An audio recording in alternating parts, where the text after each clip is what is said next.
Asbestos companies knew that asbestos did cause deadly diseases way back in the early 1900s. There is a long history of evidence of the corporate knowledge of the dangers of asbestos and what they could have done to prevent people from getting exposed to asbestos. They had many scientists and doctors perform numerous tests, and they chose to hide these facts from the workers, from the general public. Companies covered up the dangers of asbestos. They swept it under the rug. They stuck their head in the sand. That knew those products were dangerous, that knew those products gave people cancer, but they placed profits and money over safety. They didn't do what they should have done, which was give the workers the choice whether they were going to work around a deadly product or not.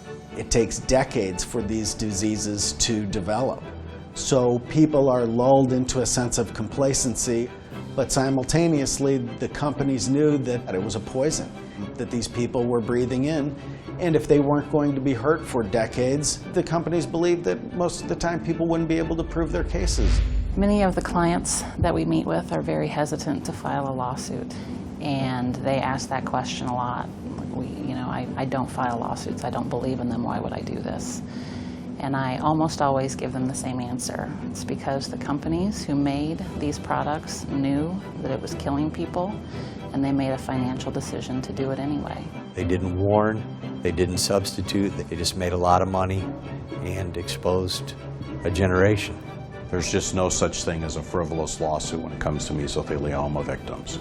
And so these companies still exist. They still make a lot of money, and what they've tried to do is escape their liability, to escape their culpability for poisoning people.